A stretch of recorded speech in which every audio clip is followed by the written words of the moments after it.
जय श्री ओम नमः शिवाय।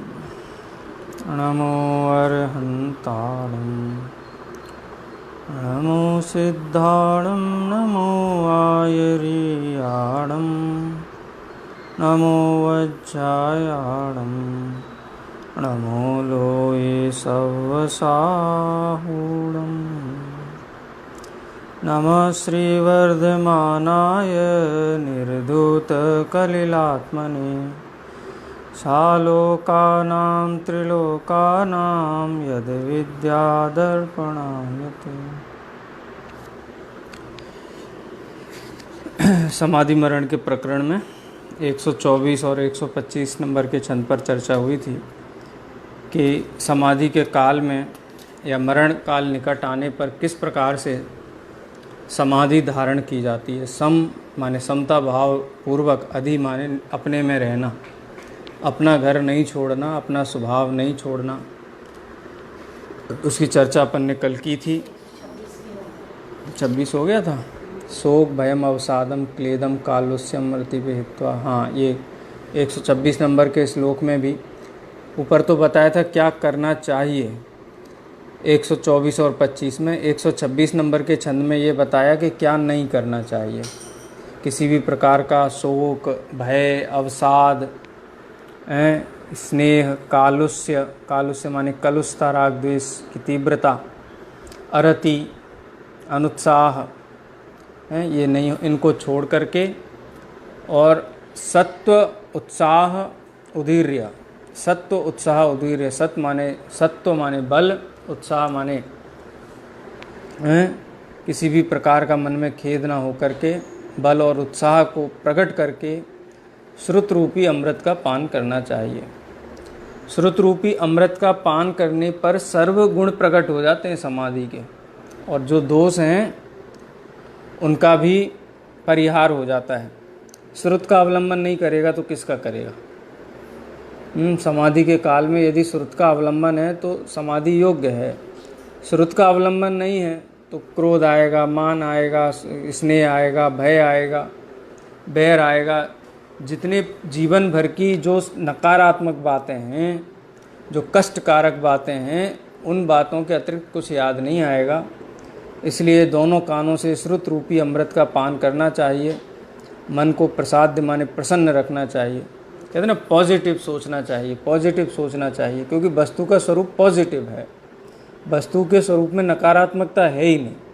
इसलिए वस्तु का स्वरूप का विचार करने पर जो मरण है, मरण के काल में किसी भी प्रकार की कसाय की तीव्रता संभव नहीं है, ऐसा समझना चाहिए। ये तो कसाय संबंधी बात हुई। इसको अपन कहें कसाय संलेखना भी कह सकते हैं। ये जो चर्चा अभी तक आचार्य समंतभद्र देव ने की है अंतरंग के परिणामों को संभालने के लिए 124, 125, 126, इसको कसाय संलेखना भी कहते हैं। संलेखना के दो प्रकार बताए गए हैं, एक कसाय संलेखना और एक है काय संलेखना। कसाय संलेखना में जो परिणाम है, परिणामों को कैसे स्थिर रखा जाए, और परिणामों की स्थिरता के कारण जो शरीर संबंधी जो स्थितियां हैं, अवस्थाएं हैं, उनको किस प्रकार से संतुलित रखा जाए, योग्य रखा जाए, उसको कहते हैं काय संलेखना, काय समाधि मरण। क्योंकि दोनों का ही निमित्त नैमित्तिकपना है ना। जब कसाय छूटेगी तो काय में भी आएगा। तो यहाँ पर आचार्य काय संलेखना 127 नंबर के छंद से काय संलेखना की चर्चा प्रारंभ करते हैं। छंद पढ़ते अपन। आहारम परिहाप्य क्रमशः स्निग्धं विवर्धयेत् पानम् स्निग्धं चाहापयित्वा खरपानम पूरा। समाधि मरण के जो श्लोक है ना, उनको भी उन्होंने वहाँ शामिल किया है। 126 नंबर छंद के बाद वो कसाय संलेखना से संबंधित छंद हैं। 16-17 छंद हैं। अपन मूल श्लोक ले रहे हैं ना, इसलिए सीधे 127 नंबर छंद पे 18 श्लोक हैं वो। ठीक है। 127 नंबर के छंद से कौन सी चर्चा प्रारंभ हुई? 124, 25 और 26 में कसाय संलेखना की बात हुई, क्योंकि मूल तो दुख का कारण कसाय है।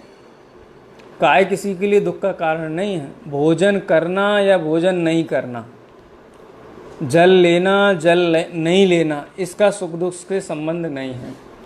यदि भोजन के त्याग से सुखी हों, भोजन ना करने से सुखी हों, तो नारकी जी भोजन कहाँ करते हैं, तो सुखी होने चाहिए ना। या भोजन करने से दुखी होते हैं, तो मुनि भगवंत भी आहार आदि ग्रहण करते हैं लेकिन दुखी नहीं होते। इससे क्या निष्कर्ष निकलता है कि भोजन के त्याग या ग्रहण से किसी भी प्रकार से जीव के सुख दुख का कोई संबंध नहीं है। जीव का सुख दुख का संबंध सीधा सीधा संबंध है कसाय से। सीधा सीधा संबंध किससे है, कसाय से है। कसाय की परिभाषा भी है ना, जो आत्मा को कसे, माने आत्मा को कसे अर्थात दुख दे, उसे कसाय कहते हैं। लेकिन शरीर के संबंध में तो ऐसी परिभाषा नहीं है। भोजन के संबंध में भी कोई सुख दुख की परिभाषा नहीं है। दुख से देखो, कसाय और पाप, इन दोनों की अपन परिभाषा समझें तो कसाय किसे कहते हैं, जो आत्मा को कसे अर्थात दुख दे। और पाप किसे कहते हैं कि कसाय उत्पन्न होने पर जो हो सो पाप है।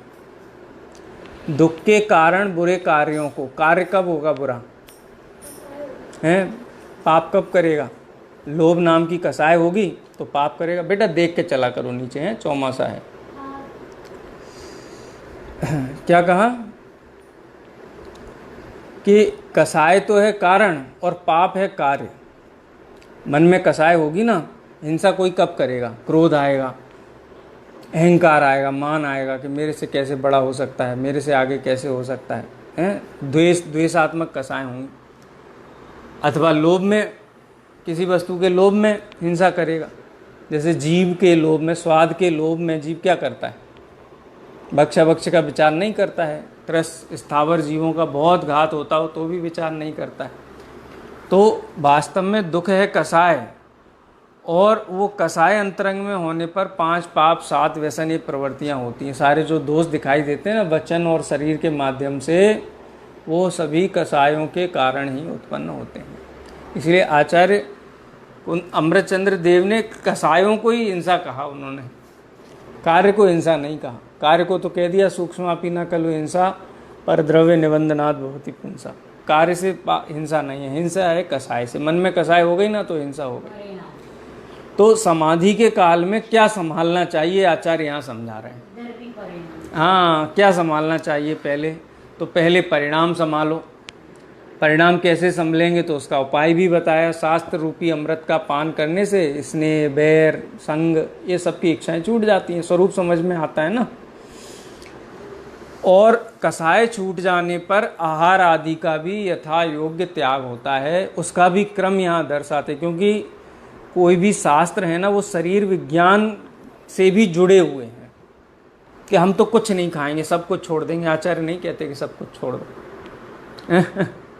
हैं, क्या कहते हैं देखो, आहारम परिहाप्य, कि सबसे पहले क्या छोड़ा जाएगा, सब नहीं छोड़ा जाएगा, सबसे पहले क्या छोड़ा जाएगा। छोड़ने का भी क्रम है कि सबसे पहले अन्न का त्याग करेगा।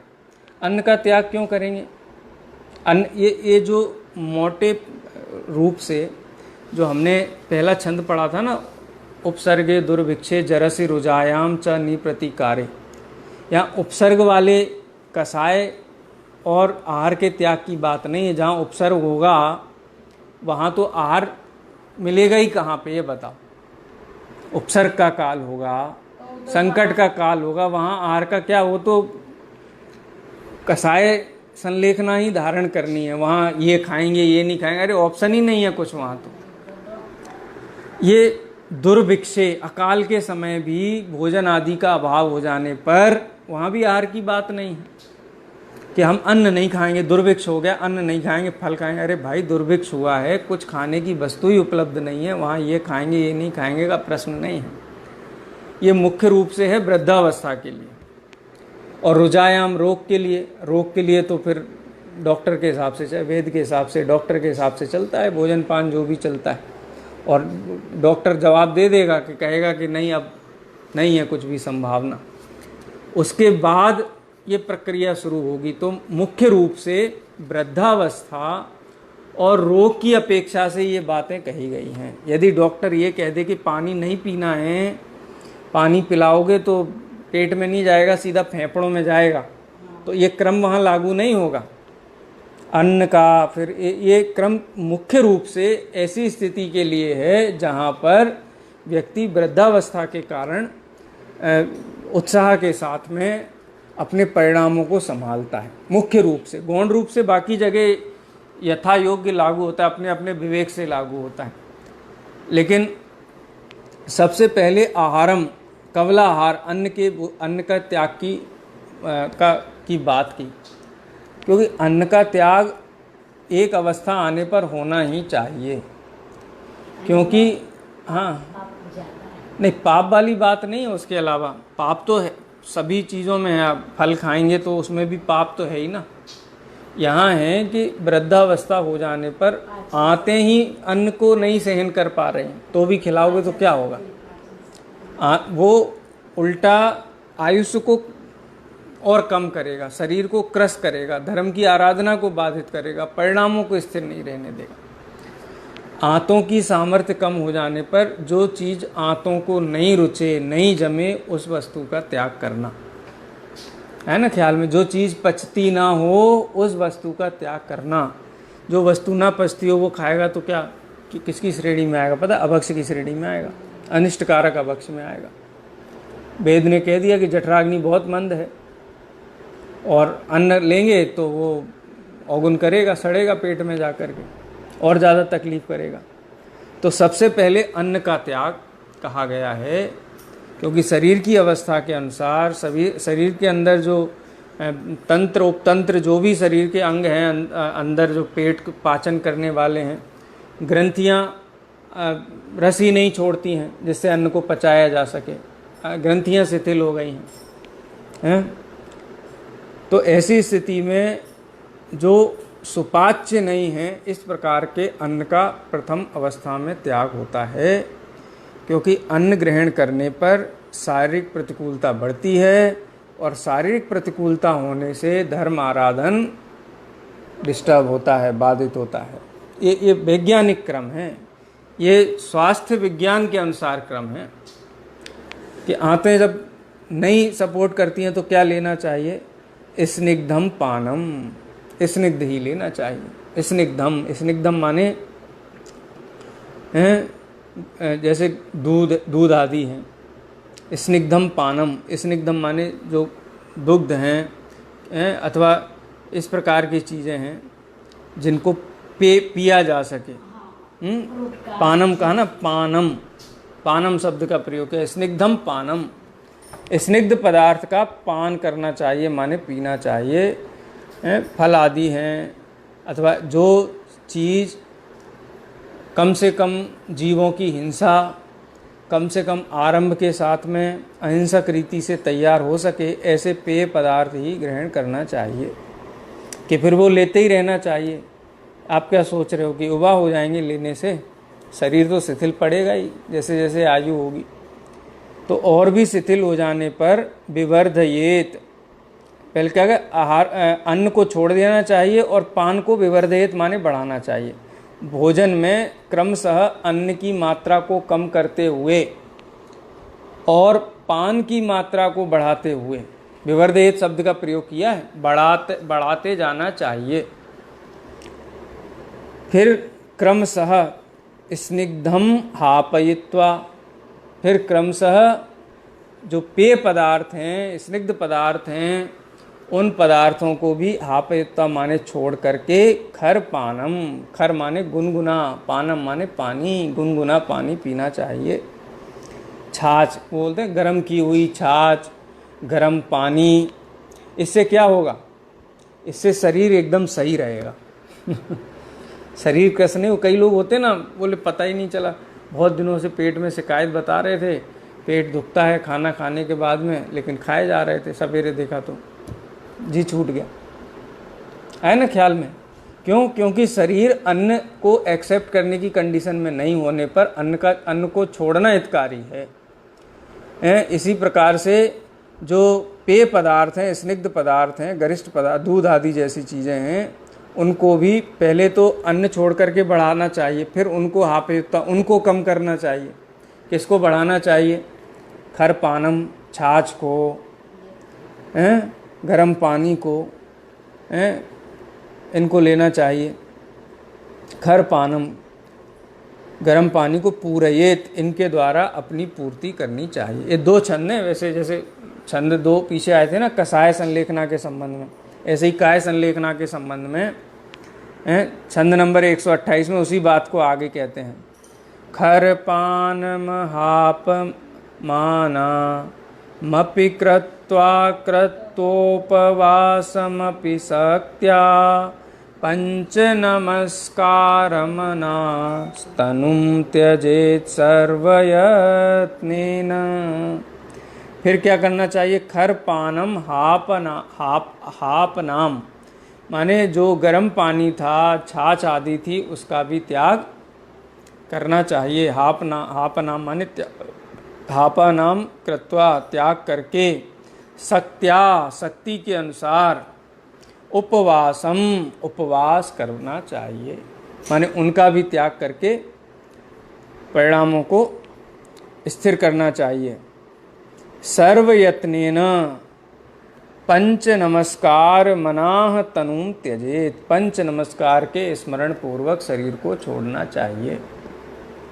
देखो, शारीरिक वेदना अधिक होने पर ऐसा तो है नहीं कि शुद्धोपयोग होगा, आत्मानुभूति होगी, है ना, ख्याल में, क्योंकि मरण के समय संकल्प विकल्प बहुत तीव्र होते हैं। उन तीव्र संकल्प विकल्पों को स्थिर करने के लिए ऐसा भी शास्त्रों में आता है कि महामुनियों के जीवन का स्मरण करना चाहिए। सरल होता है ना, आप जीव की परिभाषाएं, भेद प्रभेद, इनका स्मरण नहीं कर सकते, उनसे परिणामों में स्थिरता नहीं होगी।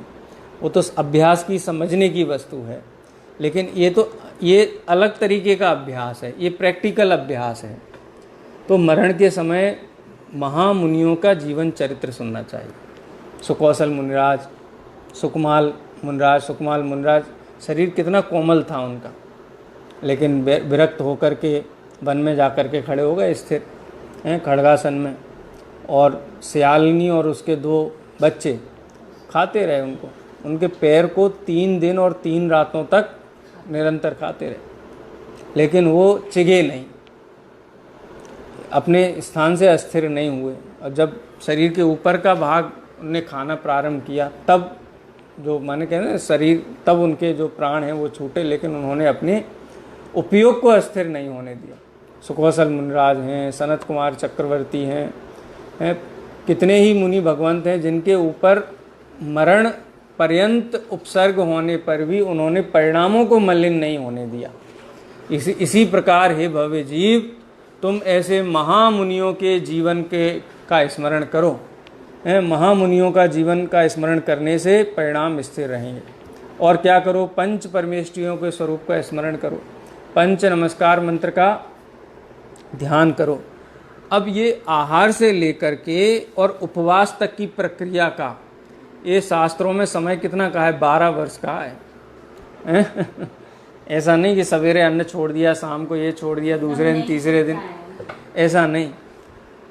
जैसे वैसे तो नेचुरली ये प्रक्रिया प्रारंभ हो ही जाती है जीवन में, प्राकृतिक रूप से ही शुरू हो जाती है कि कोई भी बालक है, वो जब बढ़ती उम्र का होता है तो उसकी डाइट बढ़ती जाती है। जैसे ही 35-40 साल के हुए, उसके बाद क्या होता है? डाइट ऑटोमेटिक कम हो जाती है। पहले दिन भर खाते हैं, बोलते हैं अब दिन भर नहीं खाना, हमको 2 ही टाइम खाना है। 2 टाइम में भी 4 रोटी नहीं खाना, हमको 2 ही खाना है, 1 ही खाना है। जैसे जैसे अवस्था बढ़ती है, वो 2 की 1 हो जाती है, 1 की आधी हो जाती है। उसमें फिर दलिया खिचड़ी हो जाता है, ये भी नहीं खाना है, गरिष्ठ नहीं खाना है। क्यों गरिष्ठ नहीं खाने का मतलब? आप खाओगे तो क्या होगा शरीर का? आहार शास्त्र जो है, मॉडर्न जो डाइटिशियन है, वो ये कहते हैं कि जब उम्र ढलान पे होती है ना, उस समय शरीर की भोजन की आवश्यकता नेचुरली कम होने लगती है, और उस समय शरीर की आवश्यकता को ना ध्यान में रखते हुए जो स्वाद के अनुसार खाते हैं, वो रोगी हो जाते हैं।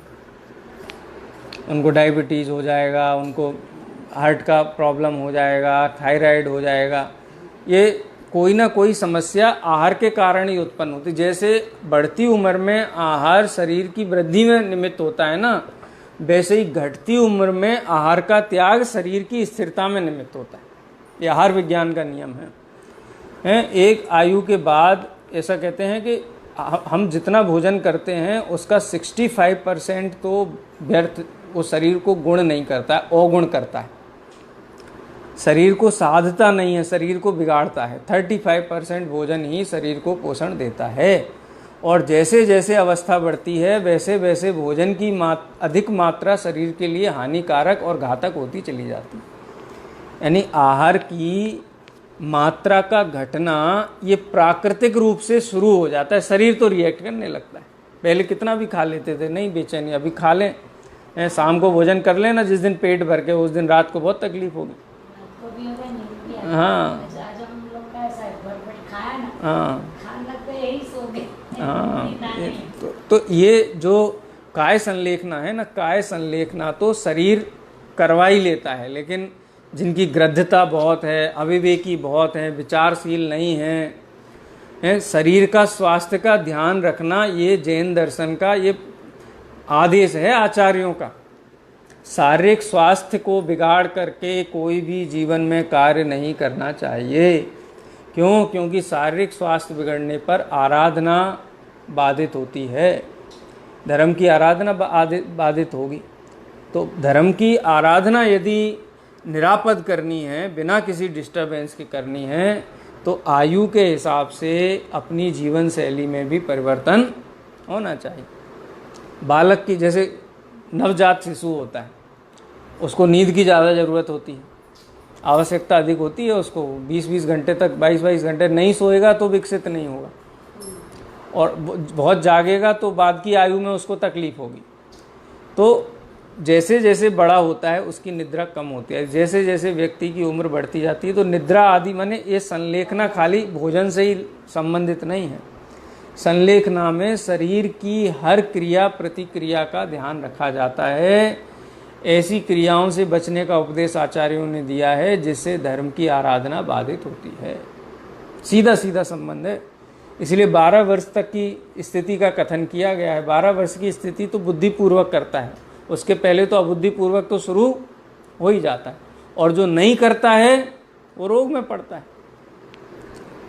यदि शरीर की स्थिति के अनुसार आहार अन्न पान अगर हो जाए तो कभी अस्पताल नहीं जाना पड़े। छोटे मोटे आपके उदय से रोग होंगे भी ना, वो रोग बिना औषधि के ही सध जाएंगे, शरीर ही उनको एडजस्ट कर लेगा, उसके लिए कहीं वैद्य की ज़रूरत नहीं पड़ती है। लेकिन शरीर में जो अतिरिक्त वस्तुएं जाती, कैंसर क्या है? सेल ग्रोथ है ना, एक तरीके का सेल ग्रोथ हो गया। शुगर क्या है? शुगर भी ऐसा ही है ना, शरीर को ज़रूरत नहीं है जिन चीज़ों की, वो भी शरीर में जा रही है। कोलेस्ट्रॉल क्या है? कि शरीर को बढ़ती उम्र में तो ज़रूरत थी गरिष्ठ वस्तुओं की, लेकिन घटती उम्र में उनकी आवश्यकता ही नहीं है, लेकिन वो भी बराबर पेट में जा रही हैं, तो क्या होगा? प्लेक बनेगा, प्लेक बनेगा तो धमनियों में जमेगा, धमनियों में जमेगा तो रोगी होगा। तो वास्तव में यदि हम सूक्ष्मता से देखें, माने व्यवहारिक दृष्टि से, इसको आध्यात्मिक दृष्टि से तो है ही, हम व्यवहारिक दृष्टि से भी देखें तो समाधि मरण की प्रक्रिया जीने की कला है, मरने की कला नहीं है ना। ख्याल में निरापद कैसे जिए, सुखी होकर के कैसे, जिन जीवों को अपनी ढलती उम्र में भी सुखी रहना है, उनको आज से ही आचार्यों द्वारा बताए हुए समाधि मरण, समाधि संलेखना, इस संलेखना की प्रक्रिया को समझना चाहिए। आहारम परिहापे, सबसे पहले आहार को छोड़ना, स्निग्ध दुग्ध आदि को लेना, आहार को छोड़ करके, माने उससे उसकी पूर्ति करना, ये वस्तु छोड़ना, उस वस्तु का विवर्ध, ये शब्द लगाया है आचार्य ने, इसलिए कंफ्यूज नहीं होना। अन्न छोड़ा है तो अन्न के स्थान पर दूसरी वस्तुओं को बढ़ाना। ऐसे ही पान, माने जो स्निग्ध हैं या पेय पदार्थ हैं, जिन पेय पदार्थों से शरीर को पोषण मिलता है, शरीर की एक बार स्थिति ऐसी भी आ जाती है कि वो उनको भी नहीं पचाता है, तो उनको भी छोड़ना है। उनको छोड़ करके गर्म पानी, गर्म मट्ठा लेना है, छाछ लेना है, फिर उसको भी छोड़ करके उपवास पर आना है। क्योंकि उपवास पे तब आएगा जब वो निप्रतिकारे कि अब किसी भी प्रकार का भोजन शरीर को सूट नहीं करता है, एक घूंट पानी भी पीता है तो वो भी निकल जाता है। जब शरीर की ऐसी स्थिति बने उस समय उपवास करना चाहिए। क्यों? क्योंकि शरीर उसी से स्वस्थ रहेगा। बिना अन्न जल के भी शरीर स्वस्थ रहेगा। स्वस्थ रहेगा समझे ना, स्वस्थ रहेगा माने कि नेगेटिवली रिएक्ट नहीं करेगा, और उस स्थिति में परिणाम हमारे स्थिर रहेंगे। तो इसलिए ये दोनों छंदों को काय संलेखना कहा गया है, कषाय संलेखना और काय संलेखना। तो काय संलेखना की ये विधि है। मान लो अभी उम्र 40 साल की हुई है, तो इस समय भी प्लानिंग शुरू हो जाए कि हाँ ये भोजन नहीं करेंगे, इस जाति का भोजन नहीं करेंगे। माने कौन सा? अमर्यादित भोजन की बात नहीं है यहाँ पे, जो मर्यादित है उसमें भी मर्यादाएं हों। क्योंकि यदि मर्यादा नहीं लेंगे तो शरीर डिस्टर्ब हो जाएगा, शरीर बाधा उत्पन्न करने लगेगा धर्म आराधना में। कि 12 साल की मर्यादा की बात है ना, अरे 12 साल की मर्यादा की बात उनके लिए है कि जो जिनका एकदम से शरीर क्रश हो गया है, उनके लिए 12 साल की मर्यादा है। कि यदि हमने 12 साल की मर्यादा ली है तो कोई बात नहीं है। यदि शरीर परमिशन देता है, नकारात्मक रूप से रिएक्ट नहीं करता है, तो वो मर्यादा में वृद्धि भी की जा सकती है। ऐसा नहीं है कि 12 साल बाद आत्महत्या कर ही लेनी है। शरीर स्वस्थ है, पेट की जठराग्नि सब सही है, तो उस मर्यादा में वृद्धि करना चाहिए। लेकिन जीवन को अमर्यादित क्यों रखना मरण समय के लिए? हम ये इंतज़ार करें कि जब बिल्कुल डॉक्टर जवाब दे देगा अब कुछ नहीं हो सकता, तब फिर हम त्याग शुरू करेंगे। ऐसा नहीं है। जिस समय समाधि मरण का स्वरूप ख्याल में आए ना, उसी दिन से प्लानिंग कर लेनी चाहिए। देखो दोनों छंद पढ़ते हैं एक बार। आहारम परिहाप्य क्रमशः स्निग्धं विवर्धयेत् पानम स्निग्धं च हापयित्वा खरपानं पूरयेत् क्रमशः खरपान हापनामपि कृत्वा कृत्वोपवासमपि शक्त्या पंचनमस्काराणां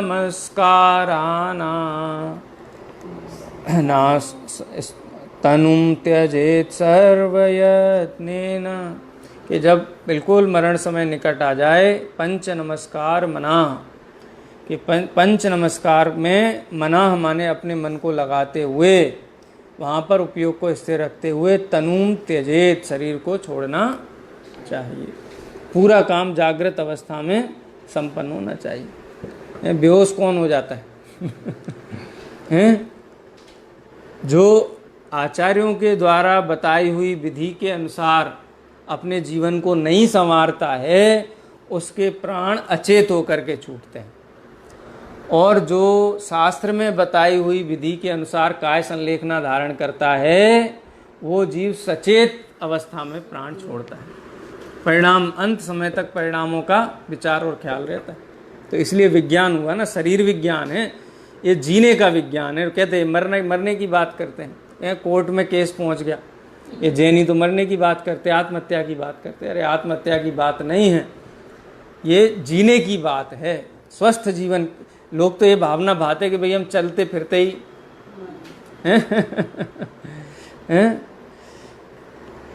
है ना, ख्याल में चलते फिरते सचेत अवस्था में किस प्रकार से काय संलेखना धारण की जाए, बहुत सुंदर आचार्य ने यहाँ पर इसका स्वरूप बताया। फिर से परिणामों की बात करते हैं। निरंतर परिणाम कैसे होने चाहिए हर समय? ये कोई पूरा जीवन ही समाधि में होना चाहिए ना, तो पूरे जीवन में ही कैसे परिणाम होने चाहिए उसकी बात करते हैं। 129 नंबर का छंद है। जीवित मरणासंसे भय मित्र स्मृति निदान नामानः संलेखनातिचारा पंच जिनेन्द्रिय समाधिष्ठा। ये भी व्रत है ना, व्रत का फल है। 12 व्रत और 12 व्रतों का फल संलेखना। संलेखना के काल में किस प्रकार के परिणाम होने चाहिए और किस प्रकार के परिणाम नहीं होने चाहिए। हाँ, अतिचार की बात करते हैं। नहीं होने चाहिए माने अगर हो तो वो अतिचार माना जाएगा। जीवित मरण आसन से, आसन से माने इच्छा, वांछा किसकी, जीवन की अथवा मरण की। जीने की इच्छा अथवा मरने की इच्छा, ये दोनों ही समाधि मरण के अतिचार हैं। तो समाधि मरण में मरने की इच्छा कौन करता है? अब तो मर जाऊं, अब तो प्राण छूट जाएं, ये भी छोड़ देता हूं, शायद जल्दी छूट जाएं, ऐसा करूंगा तो जल्दी छूट जाएं। मरने की साधना नहीं है, ये जीने की साधना है। जीने की माने चेतना प्राण से जीने की साधना है, ये शरीर से जीने की साधना नहीं है। शरीर से जीना और शरीर से मरना, ये दोनों पर्यायों से दृष्टि हटने का नाम समाधि मरण और संलेखना है। जिनकी चेतना प्राण पर दृष्टि है, ना तो वो जीने की इच्छा रखते हैं और ना मरने की इच्छा रखते हैं। यदि जीने और मरने की इच्छा प्रकट होती है तो वो इसमें अतिचार है। उस इच्छा को भी तत्व विचार के बल से गौण करना चाहिए, उसका भी निराकरण करना चाहिए। भयम, भय नहीं होना चाहिए। किसका भय करें बताओ? वैसे यथार्थ विज्ञान तो ये ना, ये वर्तमान की देह छूटेगी और पूरा जीवन भर जिनका व्रतों में गया है, सम्यक दर्शन ज्ञान चारित्र की साधना में गया है, सर्वज्ञ भगवान की जो अगाढ़ श्रद्धानी रहे हैं, उनको नरक निगोद तो नहीं होगा। तो डरना किससे? किससे डरना है? डरें तो वो मरण समय जिन्होंने पूरे जीवन भर पाप का सेवन किया है, अयत्नाचार प्रवृत्ति की है, न्याय अन्याय का विचार नहीं किया है, भक्ष अभक्ष का विचार नहीं किया, उनको भय होता है अब क्या होगा, अब क्या होगा, अब क्या होगा। जिनका जीवन ही इतना पवित्र और शुद्ध है, वो किस बात से डरेंगे? हम तो सर्वज्ञ भगवान के अनुयायी हैं और सर्वज्ञ भगवान ने कहा है कि जिस जीव ने जैसे परिणाम किए हैं उसके अनुसार ही गति होती है। परिणाम अगर हमारे सत परिणाम रहे हैं तो गति भी असत नहीं होगी, अधोगति नहीं होगी। तो उसका क्यों विचार करें, कहाँ जाएंगे, कहाँ जाएंगे, कहाँ जाएंगे, कहाँ जाएंगे। हम तो अनादि निधन आत्मा का विचार करते हैं और फिर उसमें ऐसा विचार रखें कि कहाँ जाएंगे, स्वर्ग में चले जाएं तो अच्छा है, नरक में नहीं जाएं। वैसे चॉइस है इसकी अपने पास। राजा श्रेणी के पास चॉइस थी कहाँ जाएं, किसी के पास चॉइस नहीं है, तो कहाँ जाएं। हम तो अनादि निधन आत्मा है ना, त्रिकाली ध्रुव आत्मा, कहीं भी चले जाएंगे जहाँ भगवान के ज्ञान में झलका होगा, जहाँ सर्वज्ञ भगवान के ज्ञान में झलका होगा वहीं जाएंगे, उसके बाहर तो कहीं जाने वाले नहीं है। तो किसका विचार करके डरें? पंडित दौलत राम जी तो कहते हैं काय का किसका भय रखें बताओ? जा करी जैसे जाई समय में जो होवत जा द्वार, सो बने है टरे है कछु नाही, कर लीनो निर्धार हमको कछु भय नारे, जान लियो संसार। समाधि मरण के समय सर्वज्ञ भगवान का श्रद्धालु जीव कभी भयभीत नहीं होता है। मित्र स्मृति, इष्ट मित्रों का स्मरण करना। ये आ जाते इनको देख लेते, वो आ जाते उनको देख लेते। देखने का ही सिस्टम सबसे विचित्र है। उनको बुला लो, जल्दी बुला लो, जल्दी बुला लो, हमारे प्राण छूटने के पहले बुला लो। अरे अनंत बार प्राण छोड़े हैं, एक बार नहीं छोड़े, अनंत बार ये देह का वियोग हुआ है, एक बार और हो रहा है। इसमें कौन सी अद्भुत घटना घटित हो रही, कौन सी नवीन घटना घटित हो रही? इनको बुला लो, उनको बुला लो। मित्र स्मृति, मित्र स्मृति होना ये भी अतिचार है। और निदान, आगामी भव कैसा होगा, अच्छा होगा, समाधि मरण करूँगा तो सारी व्यवस्थाएं मिलेंगी, स्वर्ग आदि गति मिलेगी, ऐसी इच्छा करना, इसको निदान बोलते हैं। ये संलेखना अतिचारा, ये पांचों संलेखना के अतिचार हैं। पंच जिनेन्द्रिय समाधिष्ठा, जिनेन्द्रिय, जिनेन्द्र भगवान के द्वारा पंच अतिचारा समाधिष्ठा, इनको 5 अतिचार कहा गया है। एक सीधा सीधा इसका अपन सार निकालें पूरे समाधि मरण का, तो एक ही है। कि अपने को ज्ञायक भाव के अतिरिक्त कुछ भी अनुभव मत करो, पूरा समाधि मरण हो गया। मैं एक ज्ञायक भाव हूँ, त्रिकाली ध्रुव हूँ, नित्य हूँ, कभी मरण नहीं होता है, कभी जन्म नहीं होता है, ये विचार का नाम ही समाधि मरण है। ये सब क्या है? ये तो उसके प्रतिफल हैं कि क्रोध नहीं करने के लिए क्या करना है, भय से बचने के लिए क्या करना है, स्नेह से बचने के लिए क्या करना है, मित्र स्मरण से बचने के लिए क्या करना है, निदान से बचने के लिए क्या करना है। रोग तो 50 हैं। वैद्य जी के पास जाते हैं ना, वैद्य जी के पास, तो वैद्य जी पूछते क्या तकलीफ है, तो कहते सर दुखता है, गले में दर्द होता है, बुखार आता है, हरारत रहती है, काम में मन नहीं लगता है, नींद नहीं आती है, पेट साफ नहीं होता है। 50 बीमारी गिना देता है, और वैद्य जी एक पुड़िया दे देते, लो ये खा ले। रोग कितने हैं? 50, और दवा कितनी है? एक। कि बोले कि सर दर्द की दवाई अलग दो, गले दर्द की अलग दो, शरीर दर्द की अलग दो, पेट की अलग दो, बुखार की अलग दो, खांसी की अलग दो, जुकाम की अलग दो। अलग अलग दवाई मिलती है क्या? ये अलग अलग दवाई के चक्कर में जो पड़ता है ना, वो रोग बढ़ा लेता है। हमारे जो श्री गुरु हैं, सर्वज्ञ भगवान है, वो परम वैद्य हैं। ऐसे वैद्य हैं जिन्होंने निरोगपना प्रैक्टिकली प्रकट किया है। वो ये कहते हैं कि किसी भी प्रकार का दुर्भाव, किसी भी प्रकार की अस्थिरता यदि मरण काल के समय नहीं चाहते हो, मरण काल के समय क्या सारे ही जीवन में नहीं चाहते हो, तो अपने आप को ज्ञायक मानो। बस ज्ञायक के अतिरिक्त कुछ मत मानो। उपयोग लक्षण से अपने आप को पहचानो। किसी भी प्रकार की कसाई के लिए कोई स्थान नहीं बचेगा, भय के लिए स्थान नहीं बचेगा। तो इस प्रकार से ये काय संलेखना और संलेखना के 5 अतिचारों के बारे में आचार्य ने यहाँ पर बात कही है। शेष चर्चा अपन कर लेंगे। आज यहीं विराम लेंगे।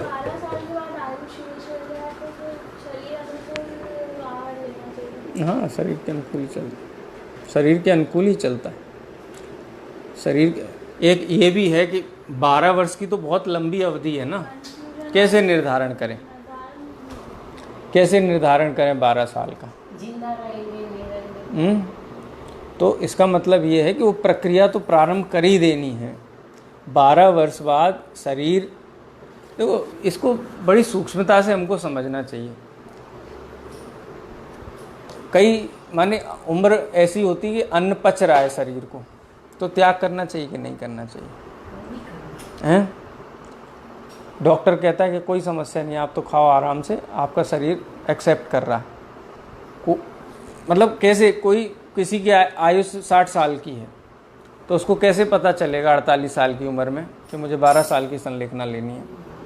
हो सकता है वो सोचे कि मैं तो 60 साल तक जीऊँगा और 48 साल की उम्र में संलेखना ले ले। मरेगा क्या? 120 साल की उम्र हो। तो इसका मतलब ये है कि जीवन को मर्यादित तो तत्काल कर लेना चाहिए, और धर्म की आराधना जिन शारीरिक अवस्थाओं से, जिन भोजन पान से शारीरिक शरीर को डिस्टर्ब होता है, बाधा पहुंचती है, और हमारी धर्म की आराधना को बाधा पहुंचती है, हमारे परिणामों को बाधा पहुंचती है, उनको मर्यादित करना शुरू कर देना चाहिए। 12 वर्ष की अवधि तो एक कही है, एक दृष्टि से कही है, लेकिन कौन बताएगा कि 12 वर्ष जिएगा? ये कह सकते किसी का? हैं? शास्त्रों में तो ऐसा आता है कि सोने के पहले सर्व प्रकार के आरंभ परिग्रह का त्याग करके पंच परमेड़ी का स्मरण करके ही शयन करना चाहिए। कोई विकल्प मत रखो मन में, कोई बोझा मत रखो कि नहीं है तो भी संकल्प लेकर के सो। ठीक है, हमारे मन में तो कोई संकल्प नहीं, लेकिन शयन के समय सारे चीज़ों का बिल्कुल शुद्ध चित्त से छोड़ना चाहिए। तो इसका मतलब है कि जैसे धर्म का स्वरूप ख्याल में आया है, तो नुकसान का काम क्यों करें अपन, है ना? ख्याल में ये क्रोध मान माया लोभ के परिणाम, अविरति के परिणाम, अयत्नाचार प्रवृत्ति के परिणाम नुकसान के ही है ना। मरण समय ही जाके छोड़ना है सब कुछ। कहते हैं ना, अभी तो बच्चे हैं, अभी तो युवा हैं, अभी तो उम्र ही क्या हुई, अभी तो 40 साल की हो, 50 साल की हो, लेकिन गारंटी है किसी का आयु से 10 साल का हो, वो समाधि मरण नहीं कर सकता क्या? कर सकता है ना। तो ये तो एक आदर्श अवस्था की बातें कही गई हैं कि जिनकी वृद्धावस्था हो गई हो, शरीर ने इस प्रकार की स्थिति करना शुरू कर दी। आप ये समझ लो कि आयुर्वेद की दृष्टि से इसका रिसर्च अगर किया जाए कि किसी की जठराग्नि इतनी मंद हो गई हो कि उसने अन्न पचाना बंद कर दिया हो, अन्न अवगुण करने लगा हो, अन्न पेट में जाते ही साथ में शरीर भारी हो जाता हो, शरीर की स्थिति बिगड़ने लगती हो, परिणाम अस्थिर रहने लगते हो, तो समझना चाहिए कि वो 12 वर्ष की अवधि हमारी शुरू हो गई आज से। वो 12 वर्ष की अवधि उस दिन से ले लो जिस दिन से शरीर ने अन्न को स्वीकार करना बंद कर दिया है, और अपने निर्णय पे नहीं, योग्य वैद्य, योग्य गुरु उसके आदेश से। नहीं तो ऐसा भी बहुत होता है, किसी का बीमारी हो गई, किसी को तकलीफ हो गई, तो लोग चलो किसी गुरु महाराज के पास ले चलते। लोगों की अलग अलग प्रवृत्तियाँ होती हैं, किसी के पास लेके गए, वो शास्त्र की जो विवक्षा है वो तो नहीं समझते हैं, बोले आप तो इनको करवा दो, समाधि मरण करवा दो, छुड़वा दो सब कुछ। अब छोड़ देते हैं, प्राण निकलते नहीं, तड़प रहे हैं, तकलीफ हो रही है, क्योंकि शरीर को तो चाहिए। और ये आचार्य ने बताई ये कैसी स्थिति है कि शरीर को नहीं चाहिए आए ना ख्याल में। एक तो नहीं चाहिए की स्थिति में छूट रहा है, फिर संकल्प लेकर के छोड़ दिया, और एक स्थिति ऐसी है, देखो इच्छा और शरीर की आवश्यकताओं के बीच में भेद करना भी सीखना चाहिए। इच्छा होना अलग बात है और शरीर को स्वीकार होना अलग बात है ना, दोनों में फर्क है।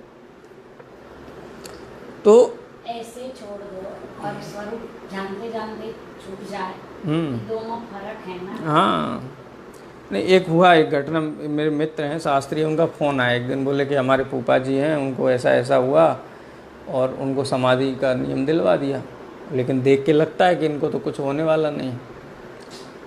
मतलब 15-20 दिन तो बिना अन्न जल के प्राण ही नहीं छूटे उनके।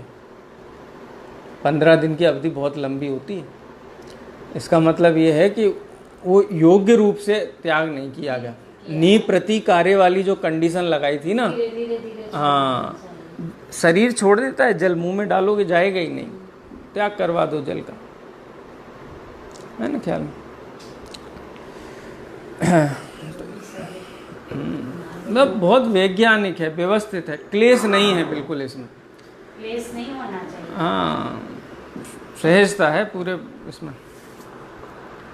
निज निधि निज में बताई यह अनंत उपकार है, इसके लिए जिन वाणी माँ को वंदना सतवार वंदना।